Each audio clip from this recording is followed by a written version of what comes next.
Good morning, everyone. Welcome to HogvilleNET YouTube Live. I'm your host, Kevin McPherson. We have got probably our most extensive, look at Arkansas's limited summer practices, or I did yesterday. We've talked a couple of times since the team moved onto campus just over a month ago, just about a month ago, and ramped up from just strictly scrimmaging and pickup games and individual, sort of volunteer time that the players put in the performance center. We ramped that up to the start of the limited summer practices where the coaches can give instructions on the court. Now it's only 4 hours per week, but we've given a couple of updates or reports on what's going on in there. We know that at this point we still have not seen, here we are now, second day of July, we still haven't really seen any content on the social media platforms for Arkansas Razorbacks men's basketball. What we've seen are just like two or three photos, probably three, of John Calipari pose photos with the team inside the practice center, which isn't a lot, right? And certainly at some point we'll probably see some little video highlights of things going on in practice and some other stuff.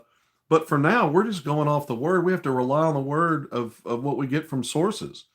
And, the first time we talked about this was after a couple of weeks when they'd just been playing the pickup games, gave you some feedback there. Similarly, 2 days ago on this segment, Monday, kind of followed up with some of the same talking points and some of the same players that stood out, with just kind of an update since the more structured limited summer practice stuff had getting some feedback from that. It was just very similar in terms of, again, which players were kind of headlining that. But I think it's exciting to get the report I got yesterday. It was more in depth. It was from a basketball person, a coach.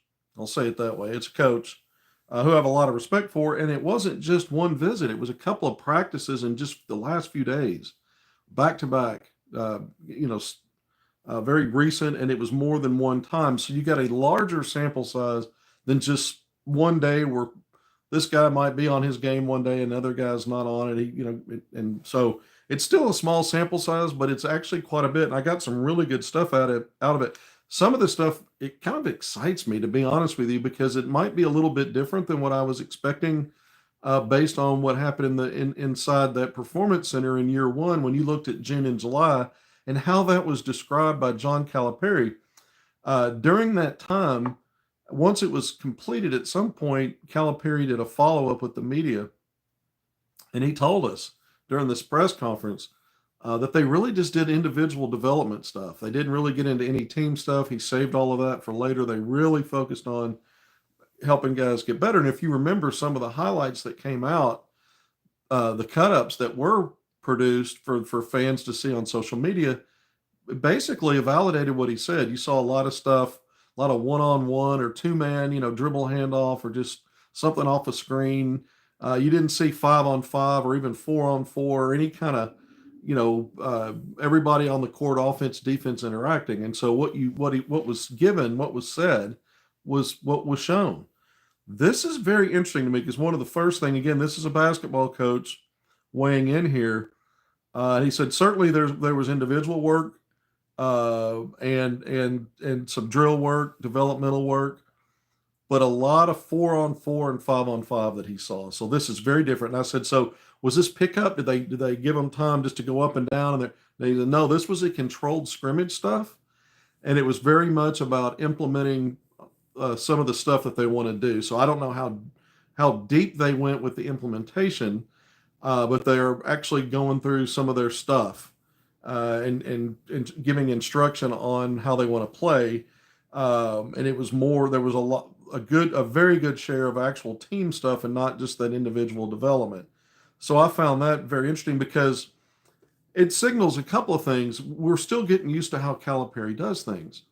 Was this a tweak to what he did last year because of how really Arkansas kind of struggled for a while? A lot of that had to do non-conference. I mean, they had a good record. They were 11-2, but they only played 4 high majors. and they only had one really quality win against the team of the Pulse going into SEC play. And we know they really struggled there. Again, they had injuries, and that played a part of it. But how much of this change is a change? Was last year a departure from what Calipari normally does and what he would normally do at Kentucky after being there for 15 years? I don't remember him really dissecting that and you know, explaining that was really a change. The only thing he talked about changing was how many players he was really taking to build his roster, the more playable, you know, NIL type of players, but not so much how he was doing things once they got inside the building. And so I think it's interesting that they, you know, the 4-on-4, the 5-on-5, and some of the stuff he said they worked on, and this is a combination of individual stuff for smaller groups and then all the way ramping it up. But he said a lot of, you know, dribble handoff, pick and roll, pick and pop, a lot of dribble drive setup stuff. We know it's a dribble drive philosophy offensively. Here's one of the things that I liked that he told me. He said he worked on crossover dribble concepts. And what I like about this, so when you're working on dribble, handoff, pick and roll, you've got two-man action, sometimes more than that. You got stuff going on off the ball. And what you're doing is you're trying to create mismatches on defensive switches or get just guys out of position. You're testing the team's rotations off your proactive offensive sets, where you're you know effectively using a pick game to create some contact, and then get to your advantage. Crossover concepts always make me, you know, I look back at the time when I think about what that means is when you're playing off of those two-man scenario games and you kind of direct your defender if you're on the ball and you're making them understand you're about to go toward a screen, and so they're contemplating that, they will change positionally just slightly, anticipating that pick, even before it's right at the point of the screen. And so you can set a guy up with a crossover dribble, and you don't even have to go to that action. You can actually run something off a read, off a crossover. If you're not dribbling the ball, there's another way to initiate offense without using the screen game on a drive, and it's, you know, a simple rip through one direction or the other and then get downhill. But crossover concepts, when I heard that, it made me immediately think of a guy like Nick Smith Jr. When the media got to go in for some of the early practices several years ago, when that group came in, Anthony Black, Jordan Walsh, Ricky Council IV, that team, you know, it was Trevor Brazil's first year. We got to go in because they had that summer tour where they went overseas to Europe and had those games. But we got to go into practice as they prepared for that. And I'll never forget, Nick Smith Jr. was using his crossover stuff before he ever got to the screen, because his defender was already anticipating the contact and paying attention to the action going one direction to where the screen game was, and he just crossed up, got downhill, and now it was a numbers advantage. So I think it's interesting because we've said before, well, what we think that Arkansas maybe can't do right. Well, we wonder about the shooting. But they don't have if they don't have guys that you can easily identify as big time shooters, what is easy to identify are guys that can drive the basketball. And it's a dribble drive offense to begin with. And you got a lot of talented slashers, drivers, guys off the bounce. And so it makes sense to me why you'd be working on some of that stuff, how the staff prefers technique wise, timing wise, those kind of things to work on just simple crossover stuff. Because it's not for the sake of just doing a crossover dribble, it's to get an advantage. All right, so I spent a lot of time on that. I just thought that part was interesting. I'm kind of dissecting things as we go along here. But he said, you know, when I asked about individual stuff, there's more team stuff that we'll get into in terms of just his overall thoughts. So I'm going to shift from some of the specifics there to some of the players. And so far, the last two reports I've given on these segments have been kind of this from, you know, multiple sources. It's been 3, now 4. And it's been, you know, the 3 names that keep popping almost first out of the gates: Darius Acuff Jr., Nick Pringle, and Billy Richmond III. Well, this time there was only one alteration to that, and it was on the front line. It was Trevor Brazil was the first frontline player whose name was mentioned as standing out. and remember, these are 2 days worth of practices. Darius Acuff and Billy Richmond were also, among that first three when you start talking guard, wing, and big, that popped again. And so there's some consistency there. And the thing about Brazil that this coach notices is not only is he obviously bigger, more looks stronger, but he's playing like a guy that understands he's, can use that frame and use some of that strength in contact situations. Well, Trevin has not been very consistent welcoming contact at either end of the floor in his career. The last 9 games, he played like a bat out of hell, and he was dealing with it better and better.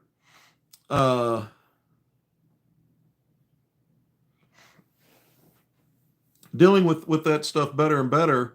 But to see that he's actually gotten physically, if you look at him in photos, he's got the short cropped haircut, but his neck looks bigger. He looks like he's put on some muscle mass and added to whatever weight they're going to list him at, whatever they had him at last year. Don't know what they'll have him at this year when we get closer to the season, but he just looks like he's, added some good weight. And this observer said, look, he was out there doing his thing, and he looks bigger, but he's playing bigger.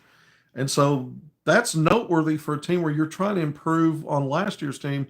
Physicality was an issue, and you brought in a guy like Nick Pringle for that very reason. So those were the 3 names mentioned first. DJ, he said the floor leadership, just the veteran quality, and the way he conducted himself, the way he communicated with teammates, and the way he kind of did things made it clear to this observer that there was a veteran leadership quality about him, in addition to plays he was making and the positives from his actual game and the way it applied to those 5-on-5 situations. Just his leadership and I guess even some of that vocally. Malik Thomas. This was throwing in the names I already did with Acuff, Brazil, and Billy Richmond. The previous 2 times, DJ and Malik were kind of in that top 5 group in terms of names mentioned. That was the case again. And with Malik Thomas, one of the things we always said was, man, not only is he a 5-star, he's got swagger, he's got that confidence in his offensive game, he's got all the tools and physical, the measurables and physical part to be, maybe even at some point a plus defender at the 2 spot. But I've always thought, guys that are a bit like a maverick or have that, that swagger or, some of that extra stuff, I always wonder when you go to the next level, how quickly are they coachable? How quickly are they locked in? Because sometimes you have to, not that you want to check all that at the closet coming in and get them out, get that out of their, take it away from their character or from who they are. But you will have to make sure that it works in a team setting, especially at that level. And our guy in these practices said, man, it was amazing how not only his talent level, but every time Calipari spoke, anytime there was instruction, this guy was 100% locked in, focused, and really hinging on every word, like a guy that was already bought in. And that's so important when you're describing a guy that can maybe be a little bit of a maverick. I don't mean that in a negative way. I always said it was a positive. When I covered him on the recruiting trail and saw him play in person and interviewed him, and I mentioned how he's arguably my favorite player out of a loaded class for some of the stuff that he, some of that confidence and that personality and some of that stuff. But at the end of the day, you never know how much of that might spill over into slow tracking your full expectation on the business part of it, and just, the communication stuff, being in the right place at the right time. How coachable are you? And not saying that there was any idea that he wouldn't be okay in that way, but maybe you're not as much sure how long it takes to get him to buy in and be comfortable. So just to hear the business part of it, the aspect of him being all about it, is a good thing to hear. Nick Pringle, it wasn't that there was anything negative to say. He just wasn't the first name that was raved about. But he got his flowers from this observer, and just the idea, he said, this guy is big. He goes, he is a big dude. Like, you don't realize it until you're up close and personal. He goes, he's just, he said, a legit, pushing 6'11", big body, physical, gets up and down the court, all the things we were hearing, a lot of positives there. With Malik Ewan, he said the thing that stood out was just his skill level, and in these scenarios, he's not only taking some threes, but knocking them down. And I pushed back a little bit. I said, we heard that about Jonas Adu last year, but it's not really the game that translates to when the lights are really on, butts are in seats, and you got officials. That's not really what they do. And there's probably, even if there are improving there, unlike a Trevor Brazil, who you're okay with some volume because he's not an interior player for the most part, you may not want to see Ewan take a lot of shots. But because he handles so well and he can initiate on the court, it certainly doesn't hurt if he can do that and add to it. A la Jalen Williams, who improved and improved and was a real force with the ball in his hands in the two-man game out front, his ability to pass. Ewan's a good passer, but if you can knock down some threes, but he said he was shooting threes and making them in what he saw. So I think that's a good thing. When he went, so we've gone through now 7 names of your top 8 rotation.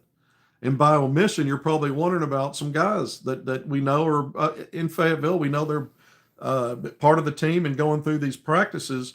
But those were the 7 that he went through. When he talked about Billy Richmond III, it's what I've continued to hear. Just his ability to impact the game at both ends, not only because of his athleticism, but just that he's a drilled-in defender. He's got a chance to, potentially even this season, depending upon his role in minutes, to be an defensive guy in the SEC. But what this observer said was his shooting has improved from what he could tell in this stuff. Now you always wonder again when you see guys making shots in practice, are they going to be able to convey that when in games that matter against the real stuff? And it's just an early feedback thing, right? But it is from a couple of practices, and again. But the idea is here that Billy Richmond III is showing improvement as a shooter, and that's what this coach saw. And this is a coach that's dialed in at all levels of basketball, especially in the state. So these are good things to hear about these guys. And so what happens is next. Oh, and then one of the days he was in there was when they were doing the 2020, what we keep hearing about, those conditioning drills, the 20 suicides, the 20 minutes, and how they get that done. And so I don't know if they're doing those daily or just on some days. But I do know that what he said when he was in there, it was DJ Wagner and Trevor Brazil who led the way in the 2020 conditioning work, with Acuff and Malik Thomas right there next.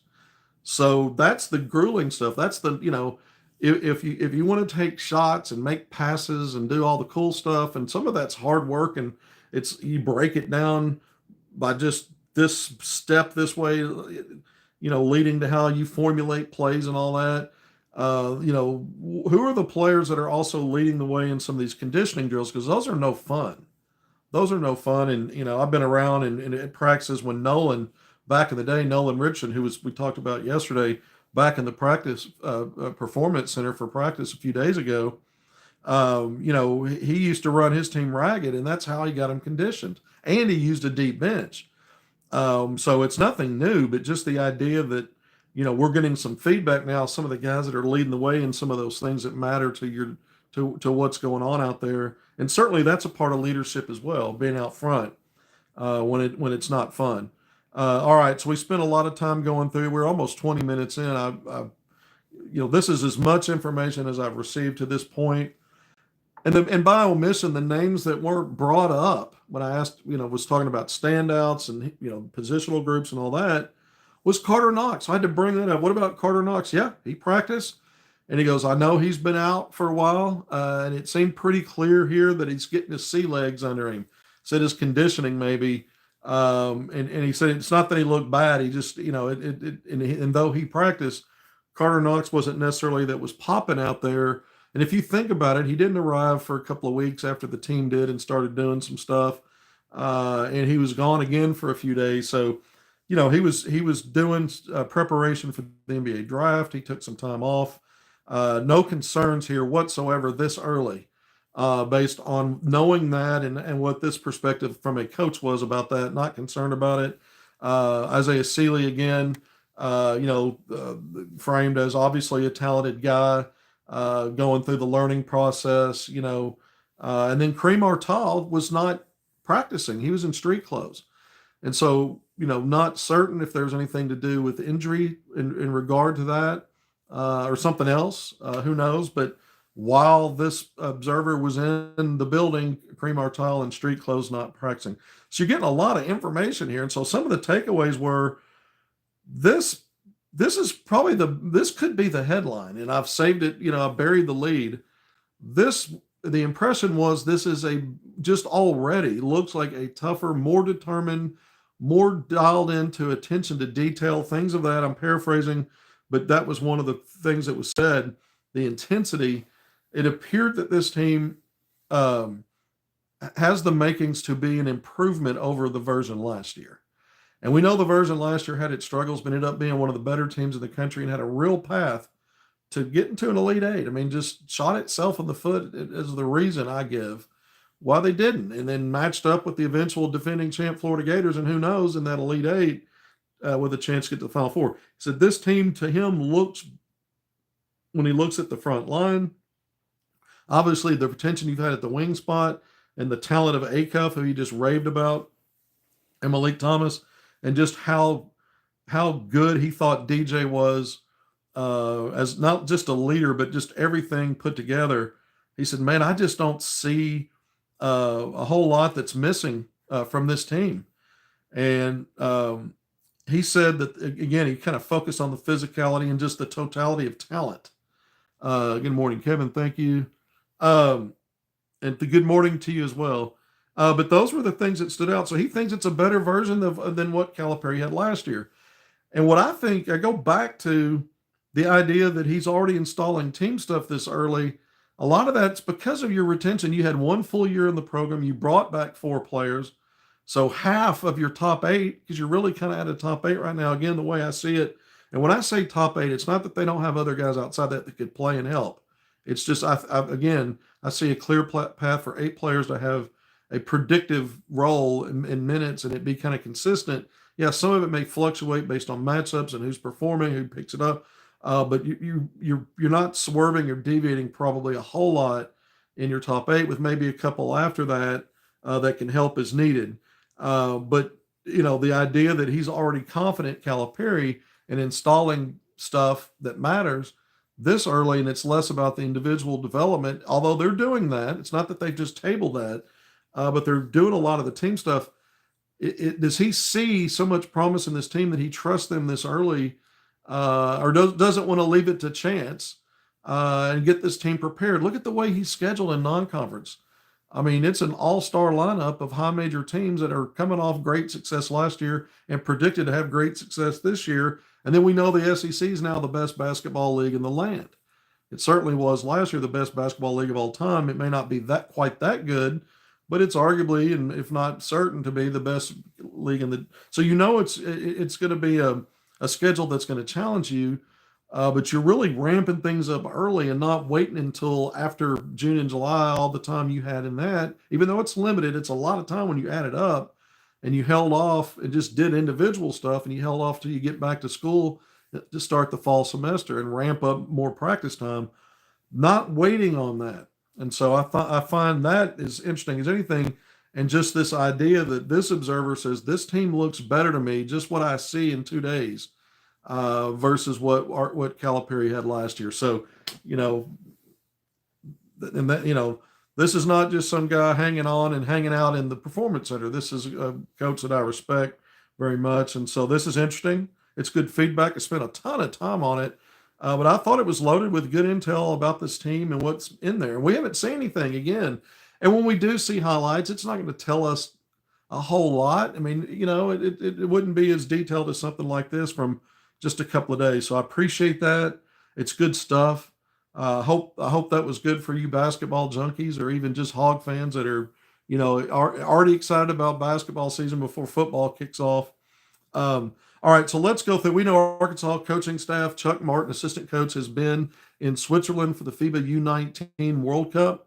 That started on Saturday. We've had a report daily about the Team USA guys, 4 of them from the class of 2026 that Arkansas has prioritized. 2 of those have publicly announced that they, intend to visit Arkansas at some point.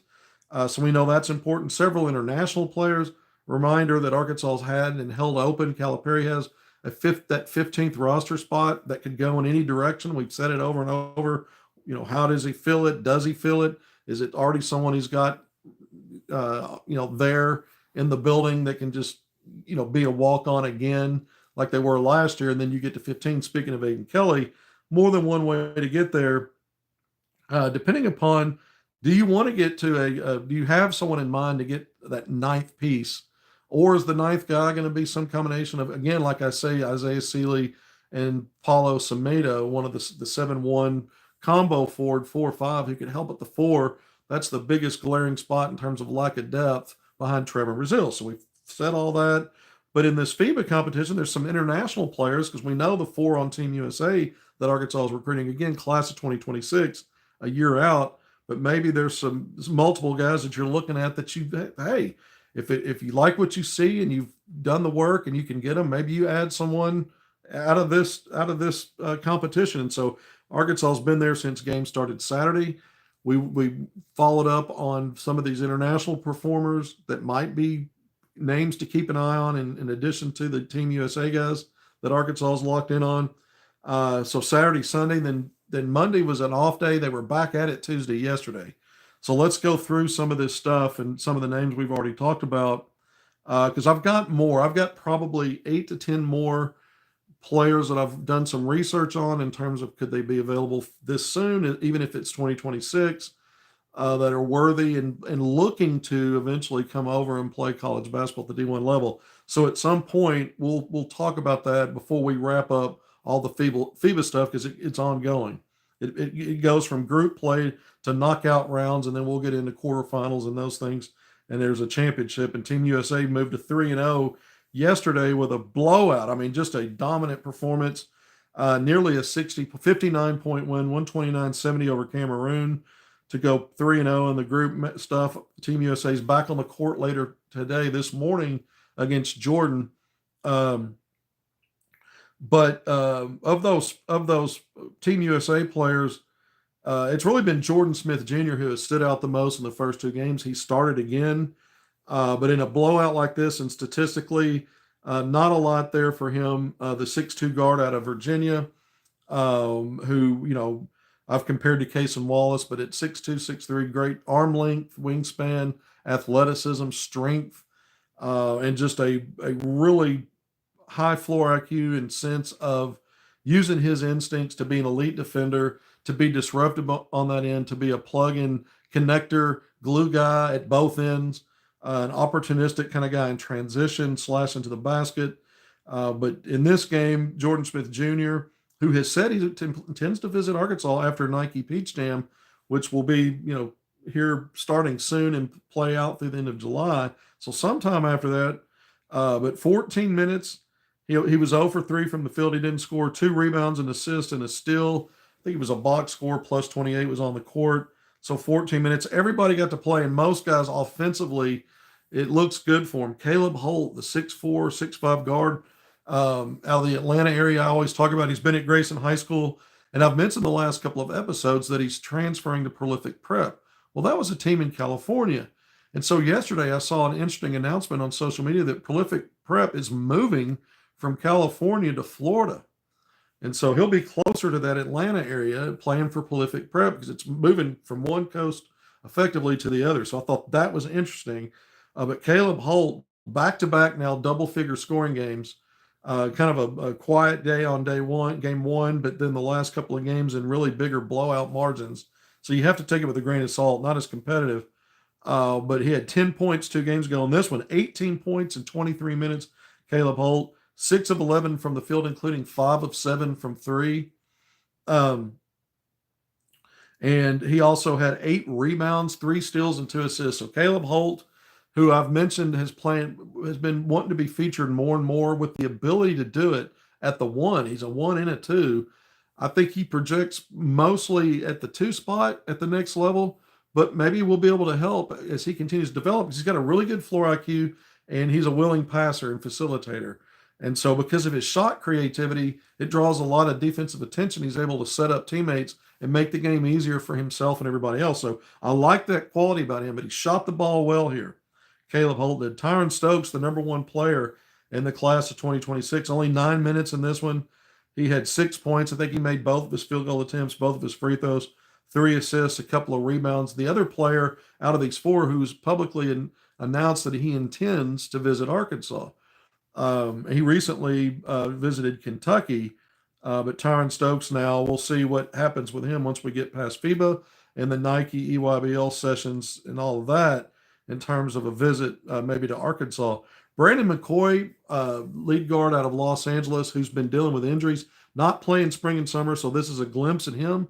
And in the first 2 games, he played fewer minutes than anybody. This blowout allowed him to play more, get more time, almost 3 times as much as he had combined in the first 2 games in terms of playing time. 13 minutes, he had 7 points, 2 of 3 from the field, 3 of 6 at the foul line, a couple of rebounds, a couple of assists, 1 steal. And just a reminder, in just recent conversations with Arkansas's coaching staff, all 4 of these guys remain priority targets. They're not waning in interest on either side in terms of, ruling them out or kind of moving on, maybe just keeping one eye on them just in case. No, that this is still, Arkansas still feels full-fledged into that recruitment. And so it's why we keep bringing up these guys. Now, look, one of the best player for the FIBA U19 Team USA team last year was Darius Haycup Jr. We know he opted to run things at Arkansas and get going with his teammates, hit the ground running, and not miss any of it. And he's the one whose name is consistently mentioned. He and Billy Richmond III now through all the sources. That they're the 2 top names that keep coming up. A lot of Nick Pringle, and then in this example we went today, the first name on that front line was Trevor Brazile. But Acuff is on a great path right now. But the guy that took the ball in the backcourt at the lead guard spot, and he's being talked about right now as one of the top candidates for MVP of the whole FIBA thing, that's what Acuff got this time last year. He was MVP of Team USA's gold medal run. It wasn't the World Cup. It was another event, but it was still top competition relative to what it was. But now it's Mikel Brown Jr., the point guard, 6'4", good length, just an insane shooter when he gets going, man. Now back-to-back games, 20-plus points. He had 8 assists yesterday, 24 points. He made 5. I think he was 5 of 6 from 3. The previous game, he was 20-plus points, and he was like 6 of 9 from 3. So the guy's hitting his shots. He's been a really good facilitator. He's made some big defensive plays. He may be on a path to being the MVP of this World Cup event. But it's going to set up nicely for that matchup. Louisville, he'll be a freshman at Louisville, and Acuff at Arkansas in the ACC-SEC Challenge on December 3rd. That's a midweek game. I believe it's a Wednesday at Bud Walton Arena. So I can't wait to see that. I've said that over and over, but to see these games now play out, to see what Mikel Brown Jr. is doing, the fact that on a similar stage last year it was Acuff who was the man. These guys are both top 10 rated 5-stars in that 2025 class for a reason. And all signs point to Fayetteville. Again, that's, early December. I mean, that's going to be a hell of a matchup. And then, and just to give you an idea, looking around a little bit, we talked about Declan DeRue Jr., the 6'8" forward out of Germany, 233 pounds, 7-foot wingspan, 38.5 maximum vertical leap. Went through some of those measurables yesterday on Team Germany. But Germany defeated Canada, who's got its share of good players, including high major Division I players that'll be doing that this coming season. Germany 101, Canada 88. But Declan DeRue Jr. started at 25 minutes, 12 points. He continues to be highly efficient shooting, 3 of 3 from the field, including 1 of 1 from 3. He was 5 of 7 at the foul line. 5 rebounds, 2 assists, a steal, and a block.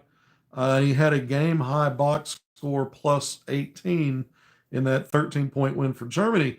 And this is a team, when you look at the starters for Germany, Christian Andersen, who was a stud freshman guard last year for Texas Tech. He's one of the starters. Arkansas plays Texas Tech and going to match up with Christian Andersen again. Going to be one of the key guys. Everybody talks about JT Toppin. Christian Andersen's going to be one of the top guards, not only in the Big 12, but in the country this coming season. He's a starter for Germany. Eric Reeby, the big man who's UConn bound. He was a McDonald's All-American and a 5-star. These teams are loaded. Future pros, future first rounders, future lottery picks. It's not just the Team USA talent. And you look around, but this Declan DeRue, Arkansas mentioned yesterday, gave you intel that Arkansas's coaching staff's been recruiting him for years beyond just their time at Arkansas. And he's going to be a guy that can slot 2025 and likely will for somebody. And he fits perfectly as a 6'8", 233-pound forward when you look at him physically and some of the stuff that he's doing. This is a guy that's even got mock draft projections in the 2026 draft. So, here's a guy, just keep an eye on it. I'm not saying that there's a direct line now that this guy's going to be in the fold for Arkansas. Who knows if Arkansas does add anybody else? They're open to it. That's why they left the spot open and why the roster reflects that. That's posted on the official website. But the guy continues to play well. And Team USA in defeating Cameroon, one of the players I talked about, Amadou Seini, Seini, who we talked about a couple of days ago, and he had that monster double-double in a double overtime loss to Australia, the 7-1 center, probably class of 2026 at the soonest at this point. But he's a starter for Cameroon and against team. He had that double-double against Australia. I think it was 15 points, 24 rebounds, 3 blocks, 3 steals. But in a 129-70 loss to Team USA, Amadou Seini started 17 minutes, 7 points, made both of his field goal attempts, 3 or 4 at the foul line. He had 5 rebounds, a couple of blocks, and a steal. So not a bad stat line for a guy. It was a lopsided affair, and Team USA was superior. But Seini is a key part, one of the key names to keep an eye on again through this FIBA U19 World Cup. And again, there's other names. I've probably got 8 to 10 more I'm going to share before it's all said and done. We've gone through at least a handful, and I've been trying to wait to see if some of these match up against Team USA. But at some point before this event is finished, we're going to go through some of these and see if there's, maybe introduce them, who they are, what countries they are, what their positions are, where they play, and maybe what classification they might fall into. So we'll have more on a lot more as we continue through the FIBA action and players. And, again, I mentioned yesterday that the plan was Arkansas would be at this event at least through later in the week. Today, again, there's games slated all day. Thursday's an off day. So we'll see if Arkansas comes back, if Chuck Martin returns to the States and to Fayetteville, or there's an idea that if they don't quite wrap up and finish what they're there to do, that they'll stay longer. And so that's another thing I'll be monitoring and follow up on with everybody, because if they stay longer, it means maybe there's more evaluation they want to do on guys, and maybe they're looking at even eyeballing, maybe filling in that 15th roster spot.